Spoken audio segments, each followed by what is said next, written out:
My name is Parrilla, and I work at City of Ink. Alright. Hold on, let me elaborate on that. My name is Parrilla, and I work at City of Ink Tattoo and Art Gallery in Atlanta, Georgia. That's better. That's better. Okay. What's up?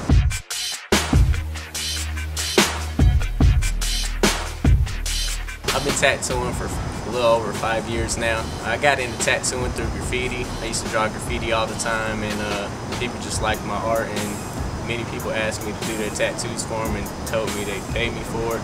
Messed a whole lot of people up, but when I first started tattooing, I was a scratcher just like many other artists. My line work was weak, my colors was weak. Everything that can be bad about a tattoo was bad. I'm also from Asheville, same hometown as Maya Bailey. I used to send him photos of my tattoos on MySpace when I first started getting into tattooing, and he just told me they sucked and they was awful. I just told him I would work harder at it and one day I'd be the best. And every day since then I've been doing my hardest to improve. A lot of people like to draw their tattoos on with Sharpies, and that's cool for more simple designs, or if you have somebody who's willing to pay to have you for the whole day, because it does take a lot longer. What I like to do is I like to just make a stencil.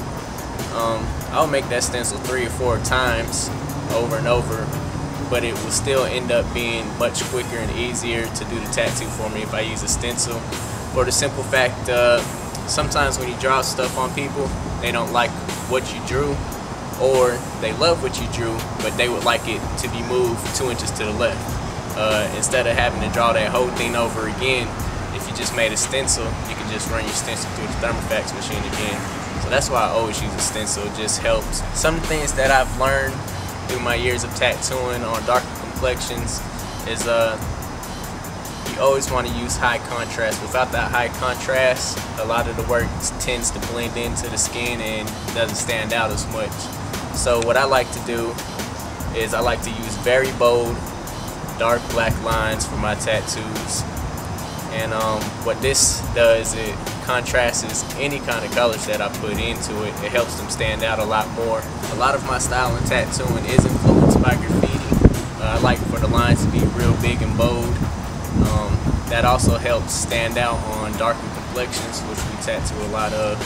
And as far as the color schemes in my tattoos, all of that comes from graffiti. I just like to use a lot of high contrast and complementary colors. The tattoo that you just seen has a colored border around it.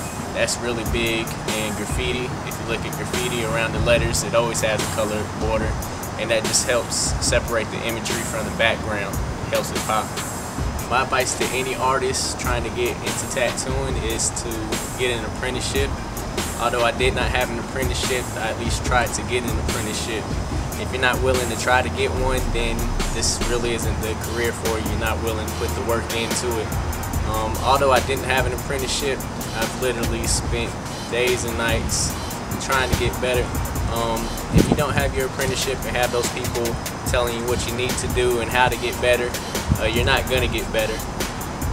These people can give you knowledge that you can't find on the internet, you can't find in books. So apprenticeship is always the way to go.